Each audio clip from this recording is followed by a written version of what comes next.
এবার সবথেকে সহজ কাজ, প্যাকেট থেকে আমি এই রুট বলটি ছাড়িয়ে নিচ্ছি। বহুদিন আমার এই পরিবেশের সাথে ম্যাচ করে গিয়েছে এই গাছ, এখন আর কোনো অসুবিধা হওয়ার কথা নয়। তো এখন সিম্পলি আমি এই গাছটিকে বসিয়ে দেবো। এই বলটিকে এখন এই মুহূর্তে ভাঙার কোনো চেষ্টা করছি না, নিজেই আস্তে আস্তে ছাড়িয়ে যাবে। জাস্ট উপরটা একটু হালকা করে খুঁচিয়ে দিচ্ছি।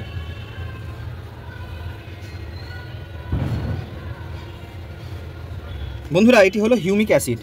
আমি যখন প্রথম গাছ প্রতিস্থাপন করি, তার যে পট শিফটিং যে স্ট্রেস, সেটি কাটানোর জন্যে এই হিউমিক অ্যাসিড আমি দিয়ে থাকি। আর এখানে রয়েছে হাইড্রোজেন পারঅক্সাইড, এটিও কিন্তু আমি দিয়ে দেবো যাতে গাছ খুব স্ট্রেস না পেয়ে যায়। এই সলিউশনটা দিয়ে আমি এই গাছটিকে রাখবো একটু শেডি জায়গায় বেশ কিছুদিনের জন্যে। নমস্কার সুপ্রিয় দর্শক, আশা করি তোমরা সকলেই ভালো আছো এবং অনেক অনেক গাছ লাগাচ্ছ। বন্ধুরা, কিছুদিন আগে আমি ভিজিট করেছিলাম ওয়েব গার্ডেন নার্সারিতে, সেই ভিডিও আমার এই চ্যানেলে আপলোড করা রয়েছে। সেখান থেকে কী কী গাছ সংগ্রহ করেছি সেটাও তোমাদেরকে দেখিয়েছিলাম। আজকে সেই টিউনিশিয়ান সফট সিড আনার, যেটা আমার বহুদিনের একটা বলতে পারো চাওয়া, যে এই গাছ আমার ছাদে থাকবে, সেই গাছ আজকে প্রতিস্থাপন করব বকুলদার কাছ থেকে নেওয়া এই 12x12 ইঞ্চি সাইজের গ্রো ব্যাগে। এটা জিও ফাইবার বা জিও টেক্সটাইলের কিন্তু গ্রো ব্যাগ। এটা প্রায় বলতে পারো প্রায় 10 বছর মিনিমাম এর গ্যারান্টি দেওয়া যেতে পারে। 5 বছরের গ্যারান্টি দেয় বকুলদা, কিন্তু এর যা আমি টেম্পার দেখছি, এটা কিন্তু একদম লং লাস্টিং একটা বিষয়। তো আমি আরও 3টে গ্রো ব্যাগ সংগ্রহ করেছি, যাতে আমি আমার পাশে এই যে দেখতে পাচ্ছ, এটা হচ্ছে হোয়াইট অ্যারোমা ডুরিয়ান লঙ্গান গাছ। এটিও আমার বহুদিনের একটা চাহিদার মধ্যে ছিল, উইশ লিস্টে ছিল। এটিও সংগ্রহ করেছি ওয়েব গার্ডেন থেকে। এখানে রয়েছে ভ্যালেন্সিয়া প্রাইড ম্যাঙ্গোর একটি চারা, আর এখানে রয়েছে একটি ম্যাচিওর কাটিমন আম গাছের চারা। তো এই 4টে গাছ আজকে প্রতিস্থাপন করব। কিন্তু আজকে যেটা দেখাবো তোমাদেরকে, সেটি হচ্ছে আমি কিভাবে এই টিউনিশিয়ান সফট সিড আনার গাছের মিডিয়া প্রিপেয়ার করছি। কারণ এখন কিন্তু প্রত্যেক ছাদ বাগানের কাছেই ফল গাছ, বিশেষ করে যারা করছো, প্রত্যেকেই কিন্তু একটি করে আনার গাছ করছো। এবং যারা নতুন ছাদ বাগানি আমার মতন, তারা কিন্তু অবশ্যই বাড়িতে একটি আনার গাছ অবশ্যই রাখবে সারা বছর। যারা ফল গাছে দেখতে পছন্দ করে এবং গাছ ভরে ফল আসবে, সেই রকম যদি গাছ তোমরা নিতে চাও, তাহলে আনারের মতন ভালো ভ্যারাইটি কিছু হতে পারে না। এটি হচ্ছে টিউনিশিয়ান সফট সিড। সফট সিড মানে হচ্ছে এর যে ভিতরের দানা, সেগুলি একদম নরম। অনেকেই বলে এটা সিডলেস, কারণ মুড়মুড় করে সেই বীজ খাওয়া যায়। এর ছবি তোমরা দেখতে পাচ্ছ ডিসপ্লে স্ক্রিনে। এখানটায় কিন্তু বাইরের যে কোটিংটা বা বাইরের যে আবরণ, সেটা কিন্তু একটা দুর্দান্ত কমলা রঙের, এবং ভেতরটা হচ্ছে ডিপ রেড, আর প্রচুর ধরে এই গাছ।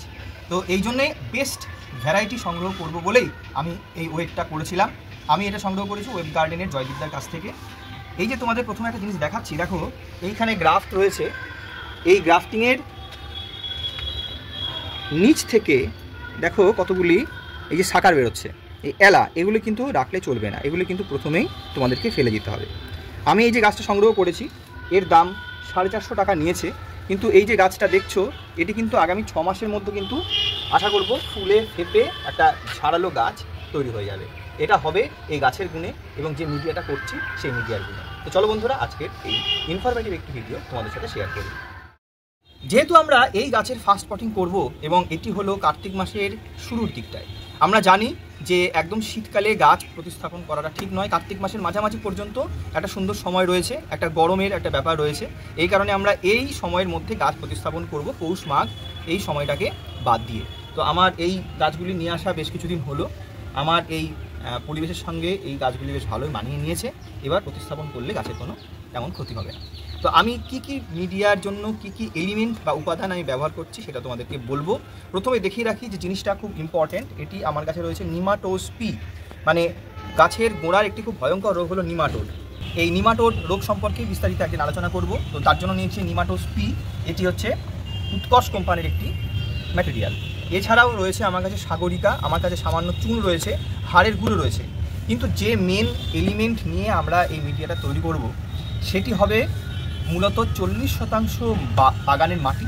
40% বাগানের মাটির পাশাপাশি থাকবে হচ্ছে 20% বালি, বাকিটা থাকবে পাতা পচা এবং ভার্মি কম্পোস্ট এই মিডিয়া। দর্শক, এটা হচ্ছে আমার এই পটিং মিডিয়ার কারখানা। এখানটায় রয়েছে দেখো বাগানের মাটি, এখানে রয়েছে পাতা পচা সার, পাশাপাশি আমি নিয়েছি এখানটায় এই যে দুটো কন্টেনারে ভার্মি কম্পোস্ট, এখানে রয়েছে বালি। এই পুরো মিশ্রণটাই হচ্ছে এই গাছের মূল মিডিয়া। এই জিনিসটাকে ভালোভাবে মিক্স করে দেওয়ার পর আমি গাছ প্রতিস্থাপন করব। তোমাদেরকে দেখাবো কীভাবে আমি পুরো জিনিসটাকে একটা মিক্স করছি। পাতা পচা সার যত বেশি থাকবে, বালি যত বেশি থাকবে, তত কিন্তু মিডিয়াটা হবে ফ্লাফি, তত মিডিয়াটা হবে সুন্দর। দেখো এখানে রয়েছে আমার কনস্ট্রাকশনের লাল মোটা বালি। এই বালি যত দেব তত কিন্তু মাটির মধ্যে যে গ্যাপ সেটা বেশি থাকবে। তাই অবশ্যই মিডিয়া বানানোর সময় এই রকম মোটা লাল বালি অবশ্যই ব্যবহার করা উচিত। এবার নিয়ে নেব আমি ভার্মি কম্পোস্ট।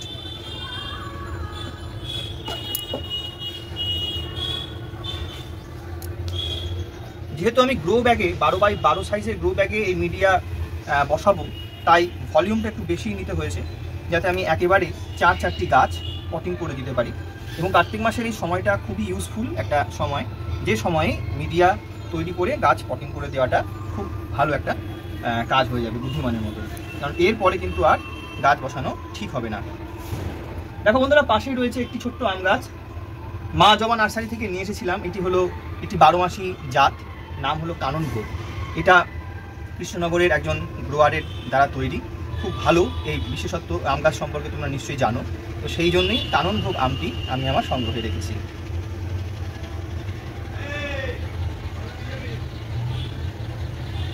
বন্ধুরা, সামান্য চুন আমি মাটির সাথে মিশিয়ে নেব, যাতে মাটির যে ব্যাকটেরিয়া বা পোকামাকড় জাতীয় কোনো রকম সমস্যা থাকলে এই চুন সহজেই প্রতিহত করতে পারে। খুব বেশি দিচ্ছি না, কারণ জানি চুন জলের সংস্পর্শে এলে কিন্তু প্রচণ্ড গরম হয়ে যায়, হিট জেনারেট করে।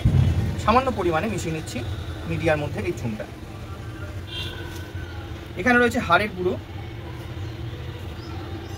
এটা একটি স্লো রিলিজ পার্মানেন্ট খাবার বলতে পারো, এটিও মিশিয়ে নেব ভালোভাবে।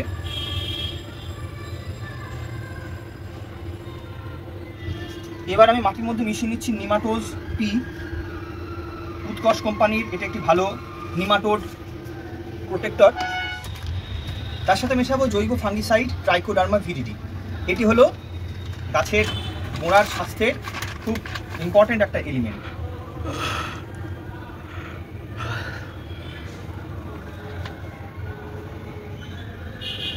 আর সামান্য সাগরিকা সিউইড যে গ্র্যানিউল রয়েছে সেটি ভালো করে মাটির সাথে মিশিয়ে দেব। এই হলো আমার পটিং মিক্স।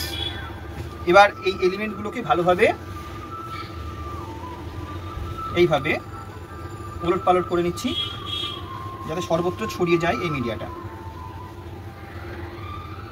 দেখো এখানে ফিল্টারিংয়ের কোনো ব্যাপার নেই, এর মধ্যে মিডিয়াটা বসিয়ে দেবো। তোমাদের এই টেক্সচারটা দেখতে বলবো, প্রচণ্ড মোটা কিন্তু, এর যে পুরুত্ব বা ঘনত্ব সেটা কিন্তু অনেকটাই। 400 GSM এর তৈরি হয় এই জিনিসটা, এবং দুই সাইডে রয়েছে ভালো হ্যান্ডেল, যাতে একজন আরামসে, বা যদি মনে করে দুজন দুদিক থেকে ধরে গাছ এদিক থেকে ওদিকে নিয়ে যাবে, সেটাও কিন্তু সম্ভব। নর্মাল টবে যতটা মাটি ধরে, গ্রো ব্যাগে কিন্তু তার থেকে অনেক বেশি মাটি ধরে বন্ধুরা। মানে এটা যদি 12x12 হয়, তাহলে বলতে পারো 14x14 ইঞ্চির যে টব, সেই পরিমাণ মাটি কিন্তু ধরছে এই 12x12 ইঞ্চিতে। এবার সব থেকে সহজ কাজ, প্যাকেট থেকে আমি এই রুট বলটি ছাড়িয়ে নিচ্ছি। বহুদিন আমার এই পরিবেশের সাথে ম্যাচ করে গিয়েছে এই গাছ, এখন আর কোনো অসুবিধা হওয়ার কথা নয়। তো এখন সিম্পলি আমি এই গাছটিকে বসিয়ে দেব। এই বলটিকে এখন এই মুহূর্তে ভাঙার কোনো চেষ্টা করছি না, নিজেই আস্তে আস্তে ছাড়িয়ে যাবে। জাস্ট উপরটা একটু হালকা করে খুঁচিয়ে দিচ্ছি।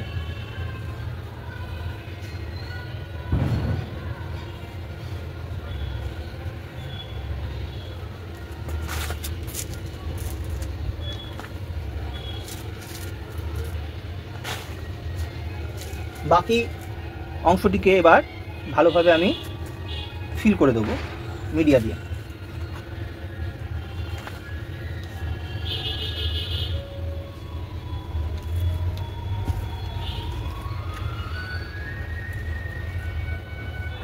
এই হলো সামান্য কাজ। এখন যেটা করব সেটা হচ্ছে, আমি একটি সলিউশন বানিয়ে থাকি। ফার্স্ট পটিংয়ের পর যে মিডিয়াটা ফার্স্ট পটিংয়ের পর কিন্তু আমি এই গাছগুলিকে একটু সেটি জায়গায় রাখবো এবং ভালোভাবে জল দিয়ে ভিজিয়ে দেবো, কিন্তু সেই জলটা মিক্স করব একটা ইনগ্রেডিয়েন্ট দিয়ে, সেটা তোমাদের দেখাচ্ছি। বন্ধুরা, এটি হলো হিউমিক অ্যাসিড। আমি যখন প্রথম গাছ প্রতিস্থাপন করি তার যে পট শিফটিং যে স্ট্রেস সেটি কাটানোর জন্যে এই হিউমিক অ্যাসিড আমি দিয়ে থাকি। আর এখানে রয়েছে হাইড্রোজেন পারঅক্সাইড, এটিও কিন্তু আমি দিয়ে দেবো যাতে গাছ খুব স্ট্রেস না পেয়ে যায়। এই সলিউশনটা দিয়ে আমি এই গাছটিকে রাখবো একটু শেডি জায়গায় বেশ কিছু দিনের জন্যে। বন্ধুরা, ছায়া জায়গায় রেখেছি গাছটিকে। এবার এই যে সলিউশনটা তৈরি করলাম এটি ভালো করে গাছের গোড়ায় দিয়ে এই জায়গাটাকে ভালো করে ভিজিয়ে রাখবো। দিন সাতেক থাকবে একটু ছায়া জায়গায়, তারপরে বের করে দেবো প্রপার সানলাইটে। আশা করি এই ভিডিওটা তোমাদের অনেক কাজে লাগবে। কিভাবে আনার গাছের পটিং মিক্স তৈরি করতে হয় সেই রিলেটেড একটি ভিডিও তৈরি করলাম। অবশ্যই এরপরে খাবার করবে, কিন্তু গাছটা যখন ভালোভাবে বেড়ে যাবে। তো এখন এই ফার্স্ট পটিংয়ের পুরো বিষয়টা তোমাদের সামনে তুলে ধরলাম। আশা করি গাছটিকে তোমাদেরকে 6 মাস পরে একটা আপডেট দিতে পারবো। এখন হচ্ছে অক্টোবর মাসের 21 তারিখ। তো আগামী 6 মাস পরে এই গাছের চেহারাটা কেমন দাঁড়ায় সেটি অবশ্যই তোমরা নজরে রাখবে। আশা করব একটা সুন্দর গাছ তোমাদেরকে উপহার দিতে পারবো। আজকে যদি ভিডিওটা তোমাদের ভালো লেগে থাকে তাহলে অবশ্যই আমাদের চ্যানেলটিকে সাবস্ক্রাইব করে আমাদের পাশে থাকবে। আজকের মতন টাটা।